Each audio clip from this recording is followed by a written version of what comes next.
Hey, friends, welcome to another episode of Old Dude Disc Golf with Nick Arnette and a new Old Dude Disc Golfer friend, Dan Gilbert. Hey, Dan. Hello, how are you doing?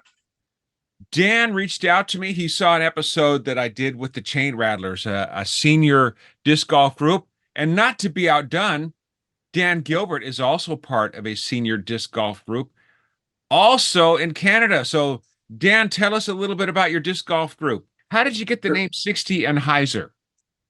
Well, I just got thinking about what we would call ourselves, seeing as we wanted 60, you had to be 60 or over to play in our league. And with the shots in disc golf being Hyzers or Anhysers, I toyed with those two names for quite a while, whether I should call it 60 and Hyzer, a little play on 60 and higher, or whether I should call it 60 and Hyzer. But we finally decided to go with the 60 and Hyzer, and it's caught on quite well here. We're getting more and more known. I went to practice, do a practice round before a tournament at a course about an hour away from here. And we were there doing our practice round, and the tournament director was out surveying the course. And he come along and said, "Oh, you guys must be those 60 and Hyzer guys." Well, I started it a few years ago. I guess I actually started disc golfing just before COVID. So in the fall of 2019, I guess. And the next year, I was playing in the local league in our town of Midland. We were having a little bit of difficulty competing with the younger guys, the big young guns. And so we decided it'd be a little bit better if we had a group of similar age people with maybe a little bit closer capabilities. And a couple of friends and I decided to start a league that was for players 60 years of age and over. And we started playing and found ourselves enjoying it quite a bit more. And it was a lot more competitive. And we've kept growing up to where we are now. We have, in our small town of Midland, which is under 20,000 people, we have 26 members, including 3 women in our over 60 league. Okay, and Midland, for those of the who don't know, where is that located? It's about an hour north of Toronto. Okay, my gosh. And you've got this little town, but lots and lots of disc golfers. And I'm really happy to hear that you have some women involved. I'd love to see more women get involved with the sport, and certainly more seniors. So I'm super glad about that.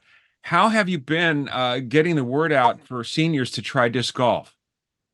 It's been not too difficult. Word of mouth is probably the best avenue. The other, everybody brings in some of their friends and that type of thing. That seems to be the biggest way to go. And then once we got over that little hurdle, we started playing in some tournaments, a number of us, and that starts spreading the word a little bit more that way too. So so far, I've done 24 sanctioned tournaments. Oh my gosh. And I've done probably 10 or 12 unsanctioned. Now, how many disc golf courses are in your area?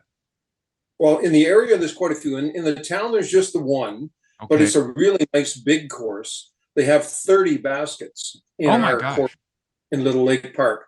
And if you do the whole course, it's a 5.5 kilometer walk, or I guess about 3.5 miles. And it's really good exercise that way. And we don't always play for our league. We just pick which 18 we're going to play that day and make an event on UDisc and then have the event weekly for our league. But we also play 2 or 3 more times through the week or more sometimes. Wow. And then play as many or as few as we want. And you guys, you've sent me some pictures beforehand. You play all year round. Yes, we do. We play all year round. A couple of the pictures I sent you have us in about 3.5 to 4 feet of snow, Yes. right up mid thigh. So there's no run up for those shots. They're all standstills, obviously, but it's quite good. And you'd asked before about how many courses were in the area. One of the nice things is we're in an area where we have about half an hour away are a number of communities, and there's 4 courses within a half hour. So Barrie, which is the biggest center in our immediate area, they have a 20-hole course. Mhm. Rilia, which is the second largest, they have 2 9-hole courses. Bracebridge, just a little bit north of us, they have a really nice 18-hole course. And so we're able to play quite a number of varieties. And usually a number of us will be down in Barrie at least once a week, and in our course 2 or 3 times a week. Oh my gosh. Now, why so many courses? Who's paying for these courses? Who's what? Who pays for them? Yeah, how do you have so many? Well, they're all started up by interested people, obviously, and ours is in the local town park, and so it's part of a number of things that go on in the park. The one in Barrie is basically a dedicated disc golf course with some dog walking trails through it. The one in Aurelia, they have 2 separate 9-hole courses, and one's in a park, and the other one, I guess it's a park, but a little bit more wooded area. And so there's a nice variety there for sure. And they're looked after by the disc golf clubs, basically. And then are they privately funded, or does the local government help with the park and land and stuff like that? Well, the park and land are obviously donated, and we're allowed to be on there for free of charge. And all the courses, obviously, as most disc golf courses are free to play. Yes. So there's no course fees at all on any of those courses that I've mentioned. I'm so glad that disc golf is popular up there. It sounds like more so in Canada than the U.S., and it is growing in the U.S. I started playing during the pandemic itself. Now with seniors, Dan, I've got to really be honest. I have had a challenge with my arm with tennis elbow. And it's been a challenge. It still hurts even now. I'm going to play this afternoon. Got some new discs I want to try out. But I really have been battling with tennis elbow. So what have you guys had any problems with types of injuries or any challenges being an old dude disc golfer with any of you or any of your friends? Some of it, I've had a few aches and pains over the time. They're not persistent by any means, luckily for me. But we've had a couple of guys that have had some more significant injuries. One guy had quite the big bruise on his arm from trying to throw a little bit too hard, and obviously torn some muscle or something. And had quite the black arm for quite a while. And if I try to throw forehands too often, too hard, then that can get my arm going a little bit. So I have to sort of keep my forehands to a minimum to make sure that I don't aggravate the injuries there. Yeah, I wear a brace, and I think that helps a little bit. Well, I don't know what's a brace. It's one of those like sleeve things that I wear, and I think it helps a little bit. And I just love to play. I even played left-handed for a long time to see if I could just not use it and it would heal, and it really didn't work. So it's in progress, but I ain't quitting, even if I'm just out there walking or whatever. I just love being out there. And I really like, Dan, how you mentioned that it's just so much more fun if you're playing with people at your own level too. I think that, and it's fun to play with the young guys, but sometimes I feel like a little bit, I don't know, out of place, but I mean, they're throwing like 400, I'm throwing 200, and they're kind of like, okay, they're placating me, but it's just fun to be around with some old dudes too, that we can, we have better stories to share anyway, don't we? Oh, definitely. Well, I don't know about better, but definitely it's a lot of fun. I'm quite fortunate. I mentioned to you, my nephew is quite a prolific disc golfer. Yeah, Tom, he played, right? His name is Tom? Thomas Gilbert, and he plays on the American and the European tour. Oh my gosh, Thomas Gilbert. Okay. I'll get his PDGA number too, and I'll put him up there. PDGA 85850. Oh my gosh. Okay. And what level of player is he? I don't even know how these numbers work, but they have like 1,000 or 900. Do you know that? Right now he's rated about 1011, 1,011. And he's done quite well. He's the current provincial champion here. Wow. Last year, this year he lost the Canadian championships, but the year before he won it. And he plays with Nate Sexton and Simon Lizotte and all the rest of those guys, and he's competitive for sure. He can throw a long way. He won the longest drive competition in Las Vegas 3 times, and last year he was over 700 feet. What? Yeah, that is crazy. It is. If I could do that in 3 shots, that would make my day. Oh Yeah, my. that's about. Yeah, I'm usually about 250, and maybe a really good shot, maybe 275. Well, that's the whole thing, Dan. We talked about, maybe we're even hurting ourselves by trying too hard. We don't need to. I mean, just a smooth throw. So what if it's going to cost us even 50 feet? Who cares? I mean, Oh yeah. a lot of times the disc can just do the work slow and steady. Um, why not? I'm going to try a new thing like today where I'm going to grip a little tighter to maybe get a little more snap at the end and see what happens. And the last time I played, I didn't do a run up. I did actually literally a one step throw, and I didn't notice any difference in my distance. So I might even just do that. Oh Um, yeah. One of our guys who plays regularly, he's actually the official town Santa Claus. He rides on the Santa Claus float, and he has his own full white beard, et cetera, et cetera. You'll see him in some of the pictures I sent. there But is a Santa Claus looking guy, so I'm going to put that in there. Hopefully, that's oh, the he one. does If not, I hope I didn't hurt somebody the else's. real one. Yeah, but he does standstill only, and he throws about as far as we do. Exactly. Yeah. 'Cause he's got the technique down really well, and it's quite nice. So we're having a great time with it. Well, I look forward to it all the time, and the tournaments I really look forward to. And so Nice. it's getting that way, and even now, tournaments more and more tournament directors are starting to put in MA70s, FA70, and MA60 and FA60. We What have does one. that mean? Can you Well, describe? yeah, that's in the tournaments. It's mixed amateur 70 and over is MA70, or Okay. mixed amateur 60 and over, and then for the women is F, female amateur 60 and over, female Nice. amateur 60 and over. Okay. Oh, I'm just so And glad to hear that what you guys have and that there are women playing. We certainly want more women out there playing.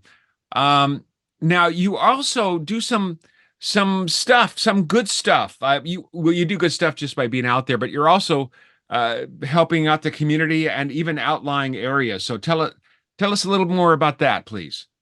yeah, we've had some fun doing some clinics with a neighboring municipality who has a really active rec department. And they've asked us to go to their summer camps with the kids, or to give just general introductory lessons to people who want to try disc golf. And so the township of Tiny, which is the municipality right beside us, we've done probably 15 or 20 of their clinics. And anybody who wants to can come out, and the township purchased a number of discs they bring out in their bins, and people Nice. can try. And it's a really good way to set things up Oh and my gosh. get Yeah. people interested in trying it. Yeah. And you also have done some other things like cleanup projects, yes? Yeah, we had a really, really successful one in the spring after all the snow was gone. Before one of our rounds, I had the guys all meet early, and we each spread out in different parts of the course, and we collected all the winter garbage that had collected under the snow. And we picked up about 7 or 8 garbage bags full of garbage, and then all gathered at the first tee and took a picture of us with our garbage bags. And Yeah, I'll put that right here. And how many discs were lost under the snow? actually, none. It was What? pretty, like you were saying with Mr. Hawkins out there in BC. We put ribbons on our disc in the winter, and you very seldom. I'll lose more in the summer than I'll lose in the winter. I see. And the ribbons, you tape them underneath, right? Underneath, you put them on there. That's That's right, yeah. And just like Robert Hawkins talked about, I take about a 3-inch piece of duct tape. I put a little knife hole in the middle, a little slot, put the ribbon through there, and you have it split at the end. Stick it on the back of the duct tape, and then put that underneath the disc in the middle.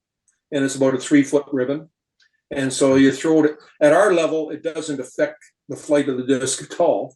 I imagine my nephew might find it a little bit drag, but with us it doesn't. But when it goes into the snow, you've got a chance of this nice, dark, colorful ribbon sticking out of the snow and showing you where your disc is. I'm not so sure that'd be bad even in the summer. Some of the courses here, I'm out in the LA area, like this course behind me called Ken Malloy in Harbor City. And sometimes in the spring, the weeds are uh, almost chest high. So that ribbon would make it a lot easier to find the discs. Yeah, Um, it certainly wouldn't hurt to keep one in your bag just in case you're throwing somewhere where you think you might have a hard time finding it. yeah. Now, also you reached out to some other communities up in the northern part of Canada too, haven't you? Yeah, that was a really interesting project. We had one of our guys who played in the 16 Hyzer League. He was doing contract work with some mental health aspect up in Nunavut, which is the northern part of Canada, above the regular provinces, about on the same level as Alaska. And so he'd go up there for 6 weeks at a time and then come back for 6 weeks. And he started bringing his discs up, and some of the locals were interested. So we gave him a couple of our discs that we weren't using as much, and he brought them up. And then I got the idea, I said, well, probably other people can. So I asked the players in the Midland, Barrie, and Aurelia disc golf for them. And we ended up getting about 124 discs, and we sent them up to the Nunavut community. And Nice. they were just thrilled. Yeah, it was really, really good. And it was funny. I didn't realize how expensive it would be to ship it. Yes. But post, and it was, I think it was about $200 in postage. Wow. And so again, just got a hold of the disc golf clubs and the players, and they all donated. The clubs donated a nice little bit, and then each of the players dropped in $1 or $2 or $5, and covered the entire shipping costs. So it was a really good community. Is there a disc golf course up there now? Did they put one in? They didn't put one in, and actually they have big barrels that they cut a basket size hole in the side of the barrel to shoot at. I love it. You know, disc golf, I talked to a guy that was in the early days of disc golf. It was just poles in the ground, just literally sticks in the ground. And why not? Why not? Yeah, I have another friend who played recreationally way back in the day, and I'll have him on another episode. I'm going to keep it a secret of what they used as markers. It's pretty funny. Well, it was good. You're thinking of that. There's a gentleman I compete against regularly in tournaments. He plays out of Kingston, Ontario, and he's in the 70 and over group. And he played for years and years at one of the universities, Queen's University in Kingston. And they would play on campus, and they would throw in the object golf to this door or that post or that type of thing. That's how the course they had through Queen's University. You know what? What a great idea. I have a friend that also does that same thing when he goes on vacation. He takes a disc with them and walks in the park with his wife, and he does exactly that. So another great way to play disc golf, even if there's not a course set up. And then shout out to Elevation Discs. If you're using a disc that's kind of like fluffy, you know, if it hits somebody, which it won't, you know, we're all careful, but just in case, you know, you're not going to hurt anybody. Just be careful. Okay, real quickly here. Show me some of the discs that you like to throw there. I've been getting a little more selective now, and my favorite discs are Latitude 64 Opto Air discs. Yes, thank you. Good. My first one I have is the Saint, nice. And I really like it. What are the numbers on the Saint? The Saint, there we go. 9, 7, -1, and 2. Okay. Yep. Very good. And it's about 150 grams. Good. So it's not a very heavy disc. Most of mine are around the 145 to 155 range. And the Mall. Oh my gosh. You know what? Somebody told me about that, and I cannot find a light one. They're all only max weight that I can find when I look for them. So if you can find I heard it's like the River, but easier to throw. Yeah, I like the River too. It's not a bad one. My all-time favorite utility disc is the Mako 3. Oh my gosh, I hear so much. I have one in DX plastic, but I like it. Yeah, in my slot I have the Hex, but the Mako 3 is a great disc. Yeah, it's a great. When I play by myself, just on a solo round, I'll start 2 scorecards on UDisc, and one is my regular scorecard, and I have another one I can put in Dan Mako 3 only. So the Mako 3 plays against the full bag. There you go. And a number of times the Mako 3 is won. That's your one. If you had to have only one disc for a round, that would be your disc. That one and the Atlas, the Innova Atlas is another one that I really like. Okay. But the Mako 3, my favorite shot with it is an Hyzer approach. and it holds the anhyzer line just so solid all the way. I really, really like it. It does a really good job on that. Looking down, trying to find a couple more. The Atlas, like I said, the Innova Atlas. Okay. That's another one I really like, and that's my ace disc. What? Congratulations! That's awesome. Yeah, and actually one of the instructors who is in our area, really, really good disc golf instructor. Last year he had at least 2, maybe 3 aces with that disc. So with the Atlas. Oh my gosh! Well, it's worth getting one. That was a great mid-range disc. And then have to also go. My putter is the Judge. Really like Judge. Yes, nice job on the Judge. All right. Hey, I actually have 12 Judge discs because I practice in my basement. I have an Innova Traveler basket in my basement. Good. So I try to do 50 putts a day down there. Oh my gosh! Congrats! That's awesome. Yeah. All right, brother. Dan, what do you think are the benefits of playing disc golf? Well, one of the things I always say to people when they're talking about disc golf, especially for the senior groups, is that it's a trifecta of benefits. You get the physical exercise of walking around the course and throwing the discs. You get the mental stimulation of what disc should I use, which line should I take.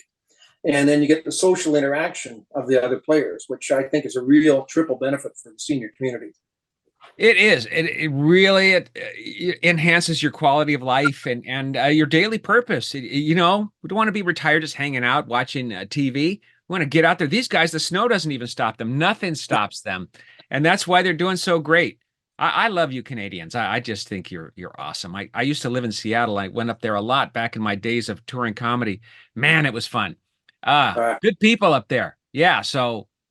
Thanks for sharing the disc golf love there, Dan. Blessings. Well, hey, we're about out of time here. Any parting words? Well, just one of the things I always like to say to people thinking about old dude disc golfers. I always joke around saying, yeah, I'm playing a lot of tournaments. I play in the MA 70 right now, but my life goal is to play MA 100. So I want to play. Oh my gosh, 100-year-old. Why not? Why not, my friend? Yeah. And that's so cool. Well, man, 60 and Hyzer, I say 60 and wiser too. You guys are brilliant. And just what a pleasure. And really, all you old dudes, low arm speed players, just get out there. The snow doesn't even stop these guys. That's how much they love it. And people are catching on, want to see more women out there too. Please join us. Please do. It's fun for everyone. It's not a strength contest. It's just being out there, enjoying some fresh air. Oh my gosh. Yeah. Oh my gosh. So happy. Well, hopefully my travels someday will take me on up there to the Great White North and play in some snow chest level and see what happens. Oh my if you're around, look me up for sure, and we'll take you to a few. Absolutely. Will do. What a pleasure, really. All good on you, old dude disc golfers. I got to tell Dan, you are awesome. The rest of you old dude disc golfers, low arm speed players, women that are watching, you're awesome too. All the best to everybody out there. Thanks very much for what you do too. I really enjoy your channel, and it's a nice promotion for the sport as well. Thank you. Well, please like and share, everyone. All right. Thanks again, Dan. Okay. See you later now. All right. We'll see you. Bye.